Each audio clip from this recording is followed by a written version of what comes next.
Bonjour et bienvenue dans cette chronique Travel. Avec moi, Nyashake Mutizwa. L'expression « retourne en Afrique » a une longue et compliquée histoire. Mais saviez-vous qu'aujourd'hui, elle est encore largement utilisée dans les contextes racialisés sur Internet et bien plus? Selon la plateforme d'analyse des médias sociaux NetBase, cette phrase est utilisée plus de 4500 fois par mois en ligne, généralement d'une manière désobligeante. Cependant, la compagnie de voyage multiplateforme Black & Abroad, dédiée aux expériences mondiales pour le voyageur noir, a décidé de renverser la tendance. Il détourne l'expression « retourne en Afrique » pour un appel intéressant à l'action et une campagne touristique panafricaine. Jetez un coup d'œil.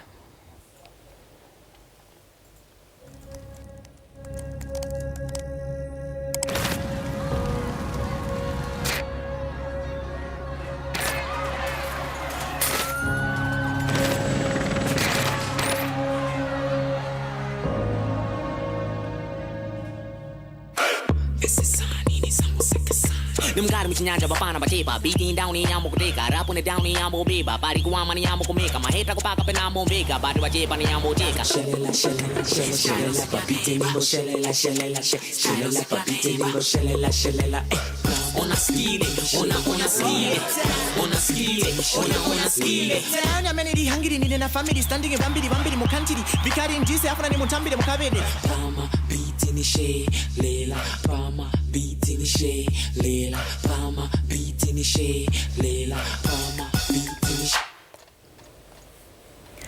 Black & Abroad s'est donc associé à l'agence de création FCB6, une agence de création axée sur les données, sur Twitter et Instagram, qui ont fait couler beaucoup d'encre et les ont recadrées avec des images montrant la diversité des 54 pays africains. Chaque fois que quelqu'un poste retourner en Afrique sur les médias sociaux, le système redéfinit le contexte et répond avec des images magnifiques de tout le continent. L'agence a également constaté que les recherches d'images d'archives renvoyaient trop souvent des photos de voyageurs caucasiens. Et maintenant, avec le hashtag #GoBackToAfrica, le système alimenté par la vision de Google scanne les visages à la recherche des personnes de couleur, encourageant les autres à parcourir les pays et à voir les touristes noirs passer leurs vacances en Afrique. Et pour en savoir plus, nous sommes rejoints sur Skype par les cofondateurs de Black & Abroad, Ken Johnson et Eric Martin, qui depuis Atlanta, en Géorgie, nous parlent. Merci beaucoup, messieurs.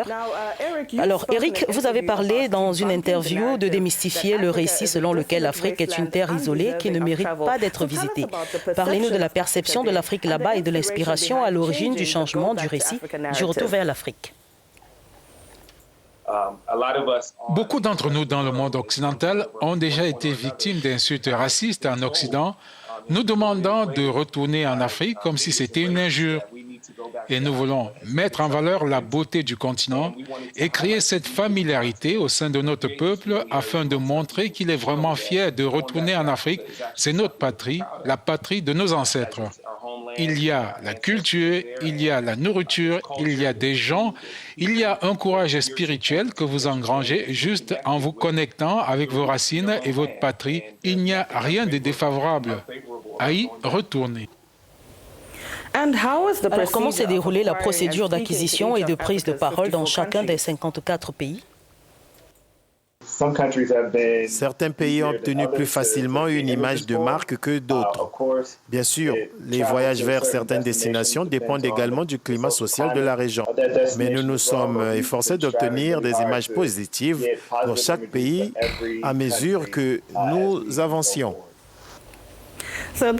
Merci encore une fois aux cofondateurs de Black & Abroad, Ken Johnson et Eric Martin, pour leur perspicacité et leur aide à changer l'histoire. Ainsi, comme vous pouvez le voir, en plus de retirer le pouvoir du caractère offensif de la déclaration #GoBackToAfrica, la campagne a également attiré l'attention des offices de tourisme africains et a montré le potentiel des voyages à travers le continent. Visitons ensemble l'Afrique sur les médias sociaux, @Nyashake Mutizwa. Je suis Nyashake Mutizwa. À très vite.